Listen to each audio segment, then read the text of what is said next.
Hi, Bruchim Aboyim. I'm very excited because this Shabbos we're starting Sefer Devarim. It's the book of Deuteronomy. And it's so many of the fundamentals of Judaism are in Deuteronomy. A lot of people just think it's a list of laws. But, Deuteronomy Devarim means words, but our sages called it Mishnah Torah, which means a repetition of the Torah, which is what the word Deuteronomy means. And I would really suggest to anybody who's never read Scripture before should start with Deuteronomy. Now, of course, I often argued, I hear a lot of times missionaries, of course, Christians add on to our Bible other books that are not in our Bible. And they think that's our Bible's pointing to that. And I think a lot of that has to do with the order that they suggested to read the Bible. Most people would think without, you start a book at the beginning. You start with Genesis. In the beginning, God created heaven and earth. And it's certainly a good place to start, is at the beginning. I've often heard missionaries and other pastors and so forth would suggest to a novice to reading the Bible to start not with our Bible, with the real Bible, but with their books that they added on. Particularly, they would talk about the Gospels. Heard quite often many pastors, we've seen Billy Graham suggest, many others say to start particularly with the Gospel of John, which is the strangest of all the Gospels, is very far out, different than the others. That's why it's generally, they call the other three synoptic, and this one is different. In any event, that doesn't really matter.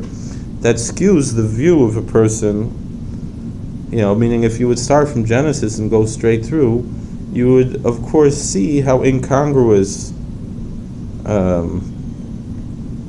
it is to add on these other books. It's only when the lens has been skewed otherwise by reading their books, that then one could come and imagine somehow fitting into our books, and people who read it straight through understand that. I think that there was a whole a comedy routine by Robin Williams who talked about how you get to the New Testament, everything changes, because obviously they don't go together. They're not meant to be together, and even some Christian pastors, they admit. John Hagee often says that Christianity could not exist without Judaism, but Judaism is fine without Christianity, and it's true. Now, what if you didn't want to start with Genesis? Where would you start? My suggestion would be to start with Deuteronomy, because there you have it's a repetition of the Torah, meaning it encompasses the basic message of the Torah in one book, and then once you have that idea, you can go back and read the rest. And really, Deuteronomy is essentially, Moses, I remember a friend of mine, a rabbi, he said it's Moses' swan song, but it's the series of lectures, of sermons that he gave just before he passed away. And I could picture, a young person born at that time, born in the wilderness in the 40 years, wasn't there at Sinai. But they were there when Moses was giving these sermons, and they heard these sermons from Moses. That's what we experience now as we're going to synagogue reading Deuteronomy. And many of the tzaddikim, they point out, we should picture ourselves when we're hearing Sefer Devarim, that we're there listening to Moses speak. It's his own personal words in a sense, even though God put it into the Torah and chose these words to be in the Torah. There's a personal aspect to Deuteronomy that's very captivating. It leads, the secular Bible critics to imagine that it was written by a different author, but it's not true. It's all one unit, these 5 books of Moses. As is very obvious from the whole Bible code, if you look at the Bible codes, that shows very conclusively almost, at the very least, that there was one single author to these 5 books, if nothing else. Not about telling the future and that type of thing, I wouldn't put into it, but there is one singularity in these 5 books. But I think it's worthwhile. Maybe you don't follow the weekly Torah portion or something. Now's the time to start, I think. Read Deuteronomy, maybe attend the synagogue, and follow along with the Torah reading if you don't usually do that.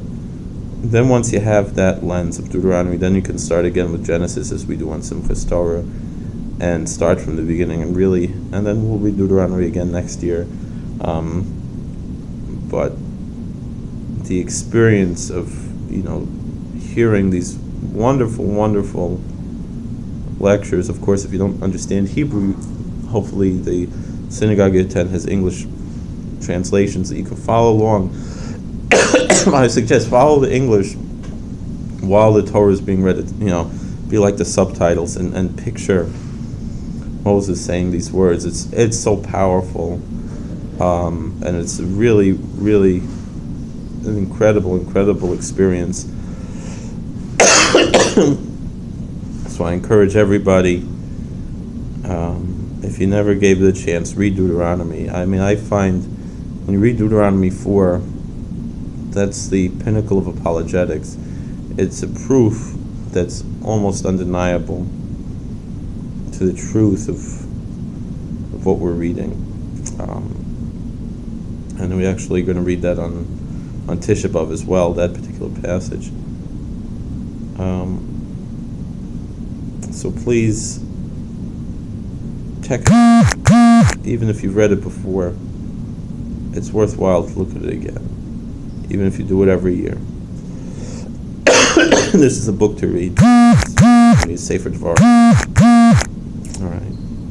Thank you for joining us, and please like, subscribe, and share. God bless.